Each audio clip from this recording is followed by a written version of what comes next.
لو انت من الناس اللي عندك مشكله مع الخصوصيه والبرايفسي بتاعت الاي اي فالفيديو ده مش ليه. لان جوجل قررت النهارده انها تخلي موبايلك عينك التالتة اللي ما بتنساش اي تفصيله في يومك. تخيل تسال موبايلك انا نسيت مفاتيحي فين النهارده، فيرد عليك فورا انت سبتها على الترابيزه وانت بقالك نص ساعه بتتكلم في التليفون. ده مش خيال علمي، ده مشروع في جوجل اسمه استرا، بدات النهارده تدمجه رسميا في الموبايلات، واللي هيخلي الاي اي عنده ذاكره بصريه حقيقيه. الموضوع اكبر من مجرد شات. الاي اي دلوقتي بيحلل كل اللي الكاميرا بتشوفه وبيخزنه في ذاكره لحظيه. يعني لو وريته عطل في الشاشه او في الجهاز قدامك هيفتكره ويشرح لك تحله ازاي بعد ما تقفل الكاميرا.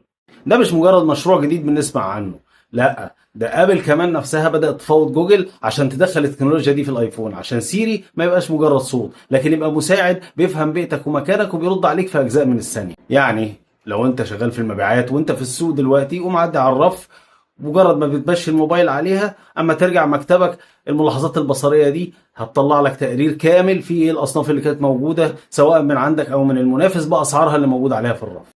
احنا كده ودعنا عصر البحث بالكلمات ودخلنا عصر الذكاء البصري. الموبايل ما بقاش اداه، ده بقى جزء من ذاكرتنا البشريه. لو عايز تعرف ازاي تستغل عينك التالتة وتطور كفاءتك في شغلك باستخدام الاي اي تابعني على اليوتيوب.